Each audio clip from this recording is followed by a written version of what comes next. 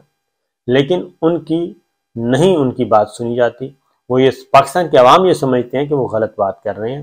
اور وہ فیکٹ نہیں ہے، حقیقت نہیں ہے، حقیقت کو چھپایا جا رہا ہے، حقائق کو چھپایا جا رہا ہے، غلط بات کو سپورٹ کیا جا رہا ہے۔ 2 ٹیلی ویژن کو چھوڑ کے باقی تمام ٹیلی ویژن چینلز، ان کی ویورشپ بھی نکال لیں، ARY اور بول کی بھی نکال لیں، آپ کو اندازہ ہو جائے گا باقی سب کی ویورشپ بھی نکال لیں، یہ چند مٹھی بھر لوگ ہیں ان کی بھی آپ نکال لیں، ویورشپ کا اندازہ ہو جائے گا۔ تو یہی میں گزارش کروں گا کہ اس کی وجہ یہی چیزیں جو ہیں یہ آگے پھر الیکشن میں رکاوٹ پیدا کر رہی ہیں، کیونکہ یہی سرویز آ رہے ہیں کہ الیکشن ہوئے تو دوبارہ پھر یہی لوگ پاکستان تحریک انصاف کے کامیابی کے چانسز ہیں، وہی جیتیں گی اور 14 جماعتی اتحاد جو ہے وہ ہار جائے گا۔ اسی لیے مراسلہ سرکار جو ہے وہ الیکشن کی طرف نہیں جا رہی، کیونکہ ان کو زمینی حقائق کا اندازہ ہے اور ہم سے زیادہ اندازہ ہے۔ اس لیے وہ بجائے اس کے کہ اپنے نیریٹو کو صحیح کر لیں، اپنے بیانیے کو صحیح کر لیں، پاکستان کے عوام کے ساتھ جڑ جائیں، پاکستان کے عوام کو جا کے بتائیں کہ ہم میں اگر کوئی خامی ہے تو یہ ہم خامی دور کرنے کے لیے تیار ہیں،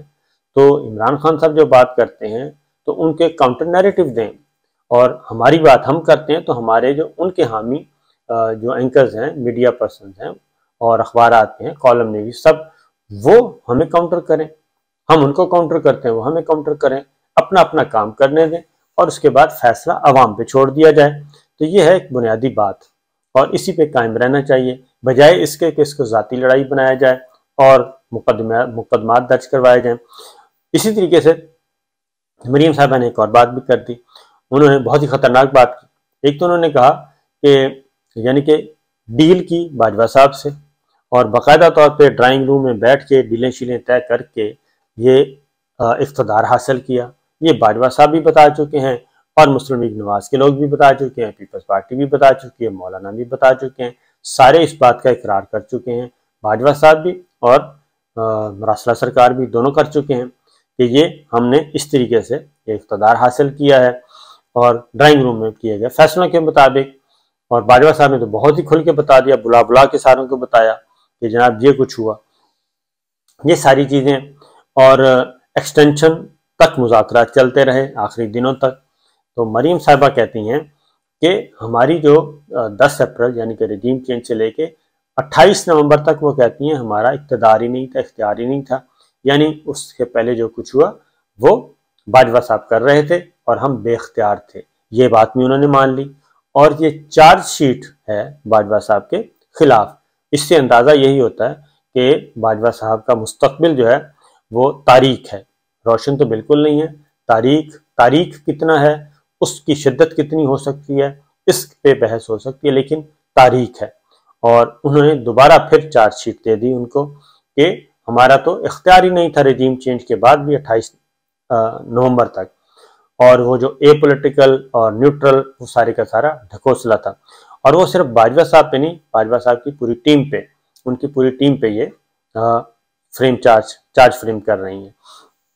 اس کے بعد وہ کہتے ہیں ہمارا اختیار تو شروع 28 نومبر کے بعد۔ اب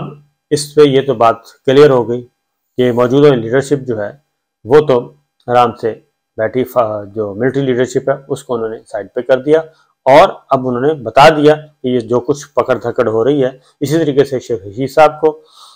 کی گرفتاری کو رانا ثناء اللہ صاحب نے اس کی اونرشپ لی، فواد چوہدری صاحب کی بھی اونرشپ لے لی۔ ہاں انہوں نے کہا کہ کپڑا جو منہ پہ چڑھایا گیا تو اس کی ہم تحقیقات کر رہے ہیں، باقی سارے رہنماؤں کی بھی گرفتاریوں کی اونرشپ لے لی۔ تو یہ ہے چیز، یہ ہے معاملہ۔ لیکن یہ جو بات ہو رہی ہے آنے والے دنوں میں، جو مجھے لگ رہا ہے چیزیں ورسٹ سچویشن کی طرف جا رہی ہیں، اچھی نہیں جا رہی، اور میں نے زرعی جو اکانومی کی سچویشن ہے وہ آپ کو بتا دی ہے، اصل معاملہ وہیں سے گڑبڑ ہے اور وہیں پہ ہی خراب ہوا ہے، اور اس کی طرف توجہ نہیں دی گئی، باقی سارے کاموں کی طرف توجہ دی جا رہی ہے۔ اور ان کا جو وزن ہے وہ اتنا وزن، یہ سارے کا سارا ملبہ اس قدر زیادہ ہو چکا ہے کہ مراسلہ سرکار جو ہے ان کو اب سنبھالنے والا کوئی شاید نہ ملے، کیونکہ جو میری اطلاع کے مطابق جو پنڈی میں سر جوڑ کر بیٹھے ہیں ہمارے بزرگ، جو سر جوڑ کر بیٹھے ہیں بڑے طاقتور ہماری ملٹری اسٹیبلشمنٹ، ان کے سامنے جو چیزیں ہیں وہ کافی اس سے زیادہ ہمارے توقعات سے زیادہ خطرناک اور زیادہ خوفناک منظرنامہ ہے ان کے سامنے، اور ان کو ادراک ہے اس بات کا، لہٰذا کافی طویل ترین بیٹھکیں چل رہی ہیں، طویل ترین اجلاس چل رہے ہیں، اور 1 2 3 ہر طرح کا آپشن جو ہے، ہر طرح کا آپشن